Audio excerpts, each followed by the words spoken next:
పండుగ ఏదైనా పరంపర స్వీట్స్ తోనే మొదలు. స్వచ్ఛమైన రుచుల పరంపర. ఆర్డర్ కోసం సంప్రదించండి. Welcome to Suman TV. సినిమా రంగాన్నే గడగడలాడించినటువంటి పైరసీ డాన్ ఐబొమ్మ రవి ఇప్పుడు ఎక్కడ చూసినా కూడా ఇతను గురించే మాట్లాడుకుంటున్నారు. నిజంగా అసలు ఆ రవి ఇంత పెద్ద నెట్వర్క్ను ఎలా నడపగలిగాడు? కరేబియన్ దీవుల నుంచి ఇంత ఓపెన్గా ఆపరేట్ చేయడం ఈజీయా? అసలు ఇతనికి ఎలాంటి శిక్షలు పడతాయి? దీని గురించి డిస్కస్ చేద్దాం. మనతో పాటు ప్రముఖ అడ్వకేట్ నాగేశ్వరరావు పూజారి గారు ఉన్నారు. సార్, ఎక్కడ చూసినా ఇప్పుడు ఐబొమ్మ రవి, ఇమ్మడి రవి గురించి మాట్లాడుతున్నారు. నిజంగా అతను కరేబియన్ దీవుల నుంచి ఇంత ఈజీగా వేల సినిమాలను పైరసీ చేశాయంటే చాలా ఈజీ అక్కడి నుంచి ఆపరేట్ చేయడం. ఇప్పుడు ప్రపంచంలో ఉన్న దేశాలలో కరేబియన్ ఐలాండ్స్లో ఏంటంటే మనము సిటిజన్షిప్ అనేది కొనుక్కోవచ్చు డైరెక్ట్ నేరుగా ఇక్కడ ఇండియాలో ఉండి నువ్వు 1 కోటి నుంచి 2 కోట్ల రూపాయలు కనుక నీ దగ్గర ఉంటే డైరెక్ట్ సిటిజన్షిప్ ఇచ్చేస్తారు వాళ్ళు. The easiest way and the simplest way that తక్కువ టైంలో ఇచ్చేస్తారు వాళ్ళ. ఇప్పుడు అమెరికా లాంటి దేశాల్లో పిఆర్ కావాలంటే మీ యావరేజ్గా 10 years, యూకే లాంటి దేశంలో 10 years ఇట్లా పడుతుంటుంది కదా. కానీ కరేబియన్ ఐలాండ్స్లో ఏంటంటే డైరెక్ట్ నీ దగ్గర 1 కోటి నుంచి 2 కోట్ల అమౌంట్ నీ బ్యాంకులో ఉంది అంటే నీకు 3 నెలల్లో పాస్పోర్ట్ వస్తుంది. బ్యాక్గ్రౌండ్ ఏం చెక్ చేయాలి? ఏ బ్యాక్గ్రౌండ్ క్రిమినల్ బ్యాక్గ్రౌండ్ చెక్ చేస్తారు అంతే. ఓన్లీ క్రిమినల్ బ్యాక్గ్రౌండ్ చెక్ చేస్తారు, పాస్పోర్ట్ ఇచ్చేస్తారు. డైరెక్ట్ ఇండియాలో నుంచే తెచ్చుకొస్తుంది అండి. అది దొంగతనం. సో అతని అలా తెచ్చుకోవడం ఈజీ అయింది. అతనికి ప్రాసెస్ తెలుసు కాబట్టి చెప్తున్నా. రెండోది వచ్చేందంటే ఆ దేశంలో ఇన్కమ్ ట్యాక్స్ ఉండదు. ఆ దేశాలలో ఇన్కమ్ ట్యాక్స్ లేదు. ఎంతైనా సంపాదించుకోవచ్చు. అది వేరే ప్రాపర్టీ ట్యాక్స్లు అవి ఉన్నాయి కానీ ఇన్కమ్ ట్యాక్స్ లేదు వాటిపైన.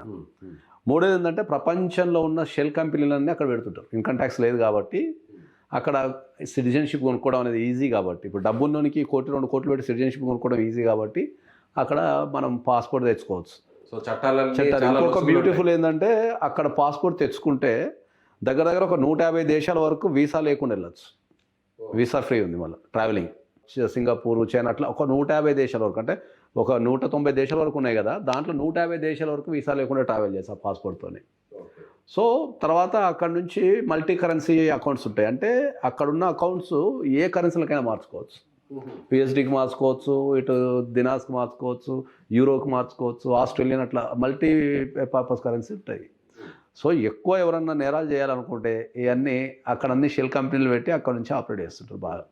సో ఆ చిన్న పాయింట్ని ఆలోచుకొని ఇతను పట్టుకున్నాడు ఉండొచ్చు. సో ఇతని మీద ఎలాంటి శిక్షలు పడే అవకాశం ఉంది? సో ఇప్పుడు 1000 కోట్లు నష్టం వాటిల్లో ఎలా చేశాడు? సో చాలామంది డేటా అంతా కూడా ఉంది. 50 లక్షల మంది సబ్స్క్రైబర్స్ ఉన్నారు. సో ఆ డేటాను కూడా డార్క్ వెబ్ వాళ్ళకు కూడా అమ్మి ఉండొచ్చు అనేటువంటి అనుమానాన్ని కూడా సినీ పెద్దలు కూడా వ్యక్తం చేస్తున్నారు. పోలీసులు కూడా సో అలాంటి అనుమానాన్ని బయట చెప్తున్నారు. ఇతనికి ఎలాంటి శిక్షలు పడే అవకాశం ఉంది?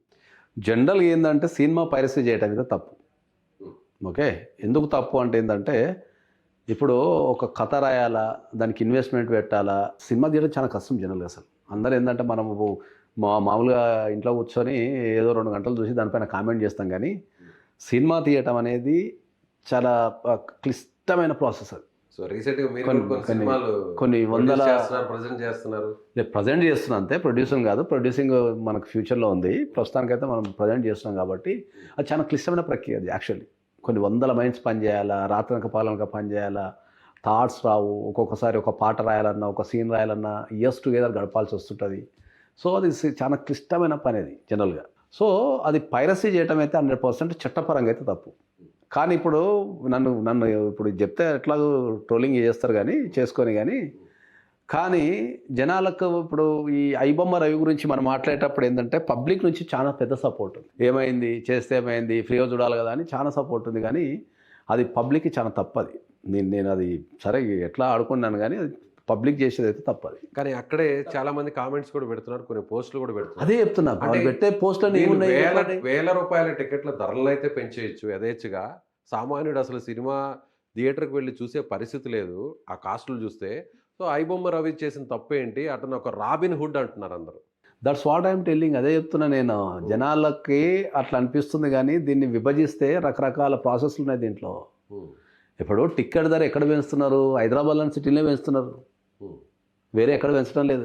ఊర్లలో కూడా పెంచుతున్నారు కదా, హైదరాబాద్లోనే బి సెంటర్లో పెంచుతున్నారు. ఇక్కడ అక్కడే అంత పెద్దగా ఏం పెంచారు. అది ఫస్ట్ పాయింట్. సరే, ఇప్పుడు టికెట్ ధర గురించి వస్తే ఏంటంటే మరి ఎక్కడ లేని, ఇప్పుడు మీరు ఒక టికెట్ గురించి మీరు మాట్లాడుతున్నారు. క్రికెట్ పెడితే బ్లాక్లో కొనుక్కుంటారు ఎంతమంది ఉన్నారు? వేలు పెట్టి ఫ్యాన్స్ కొనుక్కుంటారు. ఇక్కడ కూడా ఫ్యాన్సే కొనుక్కుంటారు. మా సినిమాకి ఎవరు కొంటారు? సార్ ఫస్ట్ డే సినిమా సామాన్యుడు చూస్తాడా ఫ్యాన్స్ చూస్తారా సార్? నేను కొద్దిగా సినిమా ఇండస్ట్రీలో తిరుగుతున్నా. First day cinema fans cut చేస్తే నాలాంటి సినిమా ఇంట్రెస్ట్ ఉన్నాడు ఎవడన్నా, సినిమా ఇంట్రెస్ట్ ఉన్న వాళ్ళు వీళ్ళే చూస్తారు.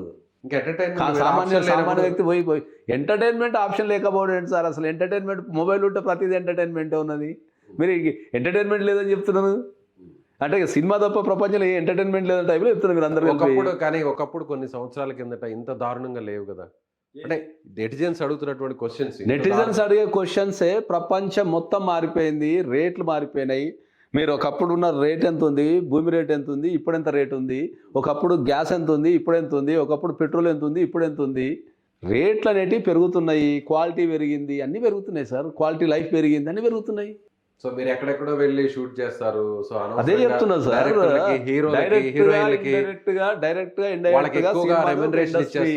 సినిమాను ఒక ఇండస్ట్రీ.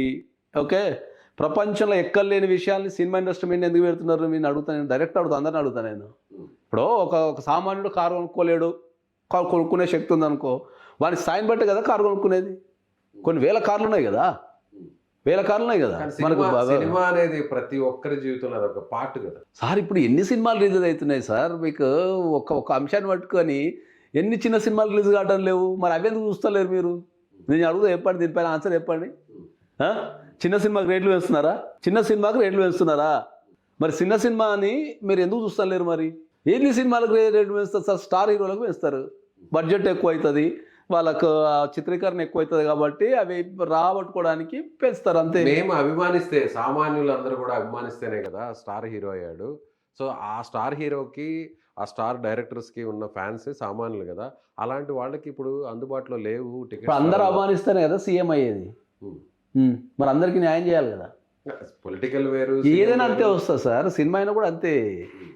వాళ్ళకి అదే చెప్తున్నాను, సినిమా అయినా కూడా అంతే. సో టాపిక్ అయితే డైవర్ట్ అవుతుంది. సో పర్టికులర్గా ఇప్పుడు రవి విషయానికి వస్తే ఎలాంటి సెక్షన్స్, ఇప్పుడు అతని మీద పెట్టినటువంటి కేసు సెక్షన్స్ అన్నీ కూడా ఏంటి, ఎలాంటి శిక్షలు పడే అవకాశం ఉంది, మళ్ళీ కూడా ఆ శిక్షల నుంచి బయటపడి ఒకవేళ రిలీజ్ అయ్యి జైలు నుంచి బయటకు వస్తే మళ్ళీ ఆపరేట్ చేసే ఛాన్స్ ఉంటుంది. ఇప్పుడు క్రైమ్ అనేది అయితే ఇప్పుడు మనం ఎవరమైతే ఫ్యూచర్లో ఏం జరుగుద్ది అనేది అయితే మనం ఎవరు చెప్పలేము.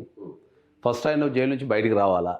ఓకే, సైబర్ క్రైమ్స్లో కేసులు చేస్తా కాబట్టి పోలీసు వాళ్ళు ఎట్లా బిహేవ్ చేస్తారు సైబర్ క్రైమ్స్లో అనేది నాకు ఒక ఐడియా అయితే ఉంది. ఓకే, సైబర్ క్రైమ్స్లో అరెస్ట్ అయిన వ్యక్తి బయటికి రావద్దు అనుకున్నప్పుడు ఎప్పుడైతే మల్టిపుల్ పీపుల్ ఇన్వాల్వ్మెంట్ అయిన కేసులు ఉంటాయి కదా. ఇప్పుడు ఈయన పైరసీ చేసిండు, జనరల్గా చెప్తున్నా మీకు. ఒక్కొక్క సినిమా ఎన్ని సినిమాలు పైరసీ చేసిండో అన్ని సినిమాలు కంప్లీట్లీ ఇవ్వచ్చు, అన్ని సినిమాలకు సపరేట్ ఎఫ్ఐఆర్లు అవుతాయి, అన్ని కేసులు అవుతాయి, అన్ని కేసులు అవుతాయి. ఎవరి కాళ్ళు నిర్మాత పోయో లేకపోతే డైరెక్టర్ పోయో నా సినిమా కాపీ చేసిండు, నా సినిమా రిలీజ్ చేసినట్టు కంప్లైంట్ ఇచ్చుకుంటా పోతే వాళ్ళ ప్లేస్లలో ఒకళ్ళు బంజారాస్లో ఉంటారు, ఒకళ్ళు జూబ్లీస్లో ఉంటారు, ఒకళ్ళు మాదాపూర్లో ఉంటారు, ఒకళ్ళు ఆమీర్పేటలో ఉంటారు. వాళ్ళ దగ్గర ఉన్న పోలీస్ స్టేషన్కి వెళ్ళి కంప్లైంట్ ఇస్తే ప్రతిదీ ఎఫ్ఐఆర్ అవుతుంది. సైబర్ క్రైమ్స్లో నిలబడతాయి. టెక్నికల్గా ప్రాబ్లం ఏంది సైబర్ క్రైమ్స్లో అంటే ఏంటంటే, ఇప్పుడు ఈ కేసు పరంగా చూసుకుంటే సర్వర్లేమో మనకు ఇప్పుడు మనం ఖచ్చితంగా అంటే మనకున్న ఇన్ఫర్మేషన్ బట్టే మనం ఇన్ఫర్మేషన్ ఇస్తున్నాం కాబట్టి ఇప్పుడు ఇండియా నుంచి అయితే చేయలేదు అనేది అయితే ఖచ్చితంగా తెలుసు మనకు. ఓకే, ఎందుకంటే ఇండియా నుంచి చేస్తే 2 నిమిషాలు పట్టేస్తారు. ఓకే, ఇదంతా ఎక్కడ జరిగింది? ఫారిన్ కంట్రీస్లో జరిగింది. మనకున్న ఇన్ఫర్మేషన్ ప్రకారం ఏం చెప్తున్నారు, కరేబియన్ కంట్రీస్ గురించి మాట్లాడుతున్నారు.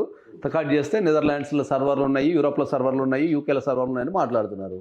ఇన్వెస్టిగేషన్ ఏంది? ఇన్వెస్టిగేషన్ ఏంటో ద అదర్ కంట్రీస్తో ముడిపడి ఉంది. ఒక వ్యక్తిని అరెస్ట్ చేయడం వేరు, దాన్ని ఇన్వెస్టిగేషన్ చేయడం వేరు, శిక్ష వేయడం వేరు. ఈ మూడింటి చాలా డిఫరెంట్ ఉంటుంది. ఓకే, నేరం అనేది నిరూపించడం అనేది వేరు ఉంటుంది. ఈ 3 డిఫరెంట్ ఆస్పెక్ట్స్. మనం ప్రస్తుతానికి అరెస్ట్ చేశారు, బయటికి రావాలంటే ఇప్పుడున్న పరిస్థితుల్లో కనుక వీళ్ళు సైబర్ క్రైమ్స్ పోలీసు వాళ్ళు అప్లై చేసే మెథడ్ కనుక అప్లై చేస్తే బయటికి రావడం అయితే కష్టం. ఎందుకంటే వీళ్ళు ఎవ్రీ 90 డేస్కి ఛార్జ్షీట్ వేయకపోతే కంపల్సరీ బెయిల్ ఇవ్వాలా రూలు. ఎవ్రీ 90 డేస్కి ఒక ఎఫ్ఐఆర్ పెట్టుకుంటూ పోయినా, లేకపోతే ఎవ్రీ 90 డేస్కి మనం పీటీ వారెంట్ ఇష్యూ చేసుకుంటూ పోయినా కూడా బయటకు రావడం చాలా కష్టం అవుతుంది సైబర్ క్రైమ్స్లో. ఒకవేళ నార్మల్గా ఇప్పటి వరకు సో ఈ విధంగా పైరసీ యాక్ట్ ప్రకారం కానీ లేదంటే సైబర్ క్రైమ్ యాక్ట్ ప్రకారం చూసినా కూడా కఠినమైన శిక్షలు ఇప్పటివరకు ఎవరికన్నా పడ్డాయా సినిమాలను పైరసీ చేసిన వాళ్ళకి? ఆల్రెడీ బాహుబలి కేసు పైరసీ చేసిన కేసు నా దగ్గరనే ఉంది. అది బాహుబలి సినిమా ఫస్ట్ రిలీజ్ అయిన తర్వాత దాన్ని పైరసీ చేసిన కేసులో నేనే బెయిల్ వేసి నేనే వాదించిన. ఆ కేసు ఇప్పటికి స్టిల్ పెండింగ్ ఉంది. ఓకే, ఇప్పటికి అక్యూజ్డ్ ఎవరైతే ఉన్నాడో accused still in the pending in the court. So నడుస్తూనే ఉంది, అది శిక్ష పడలేదు, ఇంకా పడలేదు, ఇంకా వర్డిక్ట్ రాలేదు మనకి, ఇంకా కేసు నడుస్తుంది. కాబట్టి మనకు సైబర్ క్రైమ్స్లో ఏమైందంటే టెక్నికల్గా కొద్దిగా ప్రూవ్ చేయడం అనేది కష్టం అవుతుంది. అది నేను చెప్పేది. టెక్నికల్గా ప్రూవ్ చేయడం కష్టమైంది ఏంటంటే ఇప్పుడు ఇట్లాంటి కేసులలో సర్వర్లు అక్కడ ఉంటాయి, వేరే దేశాలలో ఉంటాయి, వాడే ఐటమ్స్ వేరే దేశాలలో ఉంటాయి, ల్యాప్టాప్లు వేరే దేశాలు ఉంటాయి. ఇక్కడ ఎంతవరకు ఉంది, ఇక్కడ ఎంతవరకు సీజ్ చేశారు అనేది అయితే చెప్తున్నారు. మరి మిగతా ఇన్వెస్టిగేషన్ అనేది ఇతర దేశాలతో ముడిపడింది కాబట్టి ఇన్వెస్టిగేషన్ ప్రాసెస్ అనేది కొద్దిగా స్లో ఉండొచ్చు మేబీ. తర్వాత ఇప్పుడు మనకున్న సమాచారం ప్రకారం ఏంటంటే మరి నా ఇండియన్ పాస్పోర్ట్ మీద ఉన్నాడా, మరి ఫారిన్ పాస్పోర్ట్ మీద ఉన్నా కూడా మనకు తెలియదు. పాస్పోర్ట్ కూడా వేరే పాస్పోర్ట్ కూడా వేరే ఉన్నాడు అని కూడా అదే చెప్తున్నా, ఇండియన్ పాస్పోర్ట్ మీద ఉన్నాడా వేరే దేశాల మీద ఉన్నాడా మనకు తెలియదు. అది నాకంటే మనం ఏదైనా కూడా ఇన్ఫర్మేషన్ అనేది సోషల్ మీడియాలో వచ్చే ఇన్ఫర్మేషన్ పట్టుకునే మనం ఇన్ఫర్మేషన్ ఇవ్వాల్సి వస్తుంది తప్ప కేసులో మనం లేం కాబట్టి, కేసు గురించి మనకు తెలియదు కాబట్టి మనం చేయలేదు. సో పైరసీ యాక్ట్ ప్రకారం అయితే మాత్రం ప్రూవ్ చేయడం అనేది కూడా అంత ఈజీ కాదు. Piracy act easy, cyber crimes కొద్దిగా కష్టం. Okay, piracy act, copy rights చాలా ఈజీ, సైబర్ క్రైమ్స్ అనేది కష్టం. సైబర్ క్రైమ్స్ అనేది కొద్దిగా ప్రూవ్ చేయడం అనేది కొద్దిగా ఇన్వెస్టిగేషన్ అనేది ఇతర దేశాలతో కనుక ముడిపడి ఉంటే అది డిలే అయ్యే అవకాశం ఉంటుంది. Right sir, thank you.